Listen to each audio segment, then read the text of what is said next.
my question is, when you leave this body and then you go to a different dimension, I know you could say, this is not my experience. Yes, just shut up, woman. You carry on with your life.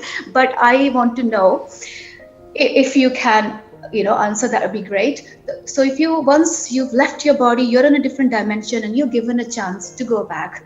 So something or someone comes and say, yes, you go back and, become another wave, go into a child's body, adult body, and do whatever, you're supposed to do. So as a human life experience, you could be saying, oh, I want to eat more mangoes. I'm sorry to say that, but I want to, go back and play with my children, have more time, something like that, that you'll say, yes, I want to go back and become that wave again.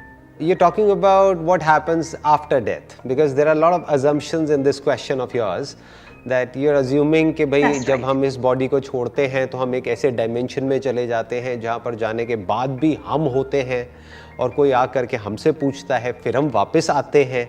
तो ये आना और जाना इस question के अंदर है कि मतलब पहले हम जाते हैं, दैट मीन्स डेथ, और फिर हम वापस आते हैं, दैट मीन्स बर्थ. तो ये जो कॉन्सेप्ट्स हैं, these concepts of birth and death, are they real या फिर ये हमारी ही अपनी एक इमेजिनेशन है जो हमने बनाई हुई है. और मे बी लोग इसलिए ये इमेजिन करते हैं, या तो उनकी लाइफ अभी करंट जो है वो बहुत ही ख़राब होती है, तो वो ये इमेजिन करने लग जाते हैं कि शायद मरने के बाद एक हेवन होगा जहाँ पर मेरी लाइफ बहुत अच्छी होगी. या फिर ये जो हेल का कॉन्सेप्ट है वो कहाँ से आता है, जो लोग अभी कुछ बहुत गलत कर रहे होते हैं तो उनको डराने के लिए बोला जाता है कि अभी ढंग के कर्म करो, नहीं तो नरक में जाओगे, गर्म तेल में तले जाओगे, जो टिपिकल जो बातें होती हैं.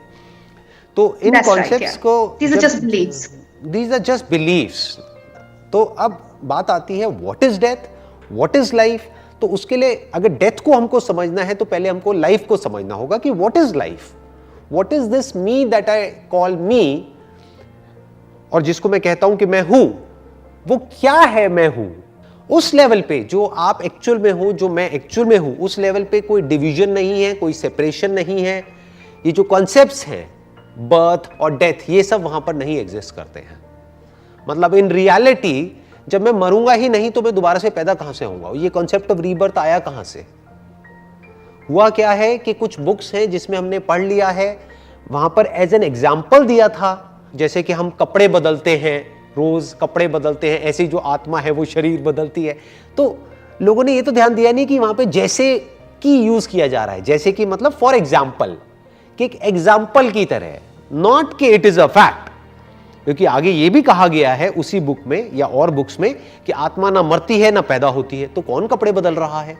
आत्मा हर जगह है. आत्मा मतलब मैं, नॉट सम घोस्ट और सम भूत प्रेत और व्हाटएवर.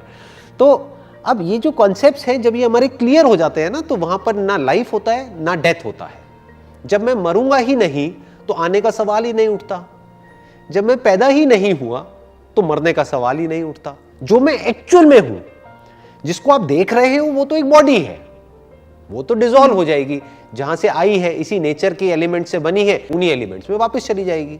जैसे अगर मैं आपको एग्जांपल दूं, अगेन फॉर एग्जांपल, कि कोई स्पेस है, मान लो ये बॉडी एक घड़े के जैसी है, तो उस घड़े के अंदर जो स्पेस है और बाहर जो स्पेस है, क्या वो अलग अलग है? क्या एक्चुअल में स्पेस में कोई डिवीजन है? हम सिर्फ इमेजिन कर रहे हैं कि घड़े के अंदर का स्पेस अलग है, बाहर का अलग है. तो वंस यू अंडरस्टैंड कि मैं स्पेस हूं जिसमें कोई डिवीजन है ही नहीं, तो घड़े बनते रहते हैं, मिटते रहते हैं, उससे कोई फर्क नहीं पड़ता है. ये मत समझो कि जब वो एक घड़ा मिट जाएगा तो वही स्पेस जो उस घड़े के अंदर था वो ही किसी और घड़े पे चला जाएगा.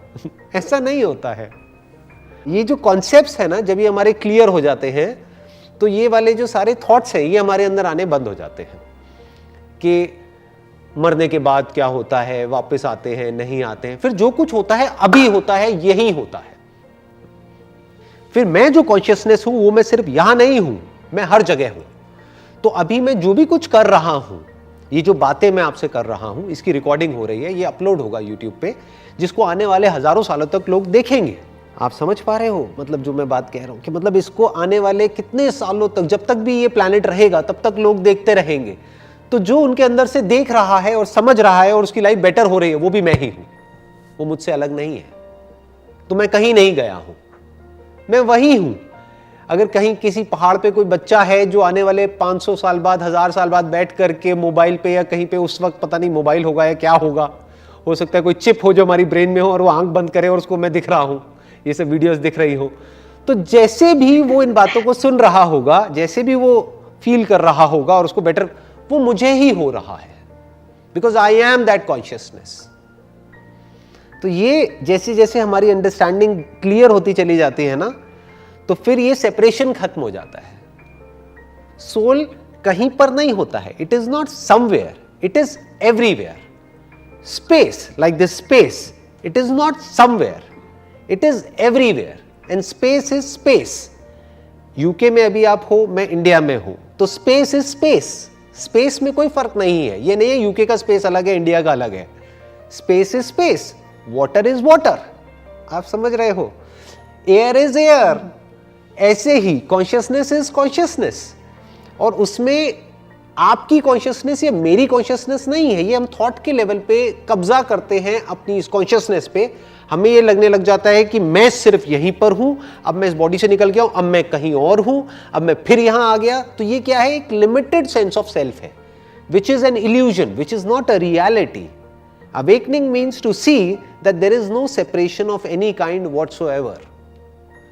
Neither at the level of body, दिख रहा है separation, but actual में कहीं नहीं है।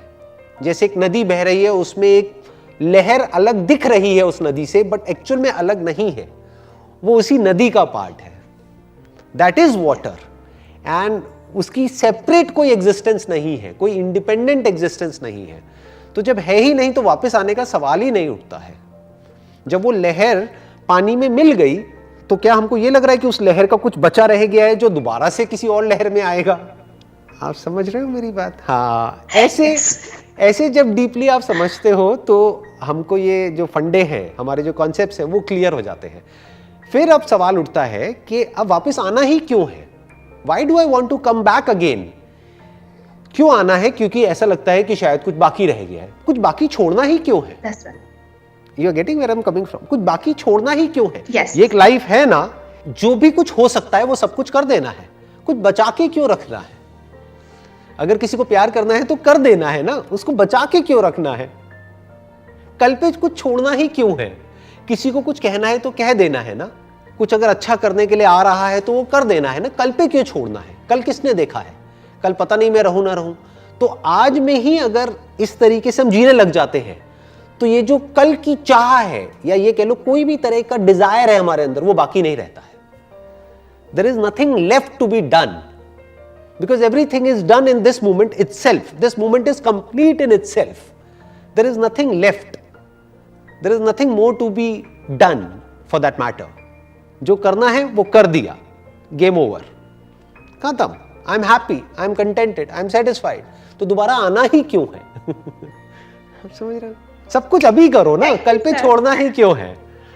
जैसे आपके अंदर से कुछ आ रहा है कि मुझे सोसाइटी के लिए ये करना है, वो करना है। अब अगर वो आपने नहीं किया, उसको पोस्टपोन करते चले गए या प्रोक्रेस्टिनेट करते चले गए, तब कहीं ना कहीं डिजायर रहेगा कि यार मेरी इस लाइफ में ना एक रिग्रेट रह गया है कि मेरे को ये करना था और मैंने नहीं किया, अब मुझे वापस आना है किसी और बॉडी में और आकर के उन ख्वाहिशों को पूरा करना है। अरे तो कल पे छोड़ना ही क्यों है? अभी लाइफ बची है ना, जो करना है कर दो ताकि कुछ बाकी ही ना रहे।